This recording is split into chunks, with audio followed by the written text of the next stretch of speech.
An employee of the office told the man's daughter that pending results of a toxicology report, the office is, quote, likely to classify this death as a homicide. But ICE officials said on January 3rd that Lunas was pronounced dead after experiencing medical distress, and his cause of death is under investigation. Now, he was arrested last year in July during a planned enforcement operation in New York.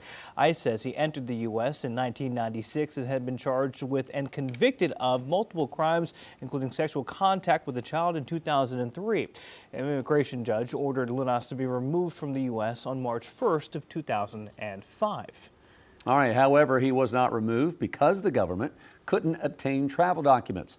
ICE then transferred him to Camp East, Montana last September. The report also says a fellow detainee says that he witnessed Lunas being choked to death by guards at the detention center back on January 3rd, the same day that he died. The Department of Homeland Security releasing a statement on Campos's death, saying on January 3rd, Geraldo Lunas Campos, a criminal, illegal alien, and convicted child sex predator, attempted to take his own life while he was detained at the Camp East, Montana detention facility.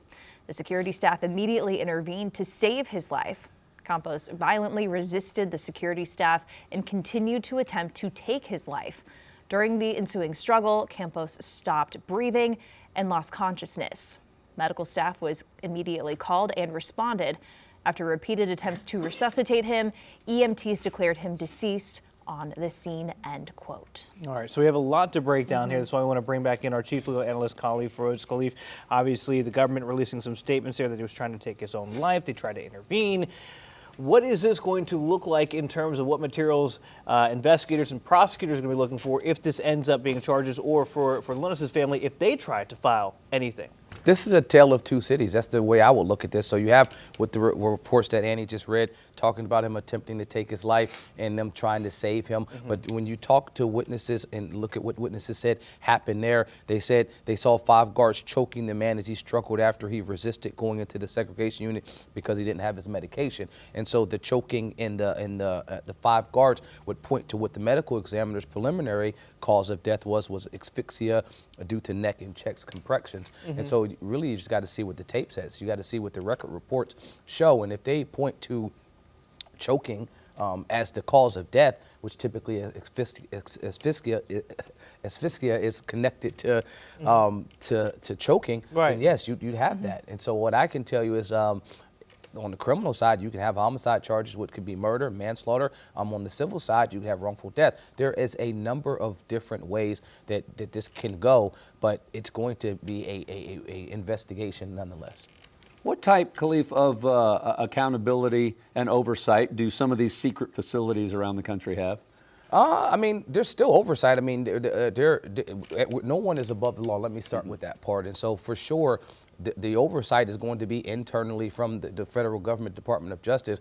So there will be and should be a civil rights investigation here. I mean, anytime you have a death, it should trigger a civil rights investigation to see under that color of law, the power that these individuals have when they are detaining this individual. Did they exceed that power? And that's what that complaint and that's what that lawsuit would look like. But then it would go through the normal tort process like I talk to you guys about all the time.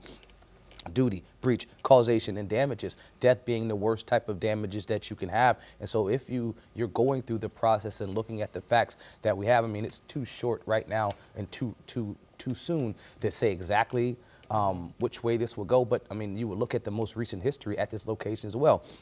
6 deaths in the month of December, 4 deaths already this year, 10 days into this year. And so they have a pattern of folks at least dying at this facility. What are some of the challenges that a family might face in bringing civil charges against this facility and the government too? Is it sort of a David and Goliath situation? It is 100% a David versus Goliath because first of all, there will be a number of protections around the government in terms of releasing information. What type of access you have to getting that information, what type of witnesses will still be here. Because remember, this is a detention facility. Some of those folks may not even be in the country anymore that have witnessed this incident that occurred. And so trying to get your hands on those people and have conversation with them, get them in front of someone so they can be deposed, that if you're going to civil right, to have a deposition, get them in front of an investigator so they can be spoken to in terms of for the criminal case. There are so many different, outlining questions that need to be answered. And because you're going up up against a large opponent, I guess, for the lack of a better word, it's going to be hard nonetheless to bring a case like this. Khalif, when we talk about jurisdiction, obviously this is a federal facility here, so is it something where federal attorneys would be defending this, and then how does that investigation sharing, like what we're seeing in Minneapolis, sharing of evidence here, depending who's going to take the case, how does that work? Yeah, those are all great questions. I mean, I point to what's happening in Minnesota, as you mentioned. The federal government, the Department of Justice, should take the charge on it in a situation like this. But if during the course of the investigation, for instance, if the local medical examiner's report and it was ruled as a homicide, then local investigators can get involved in this. The problem is, do they have access to the information that they'll need to properly conduct their investigation? For instance, if they're siloed off and they're not working together, do those local investigators get access to the videos? Do they get access to whatever internal interviews that they've already conducted?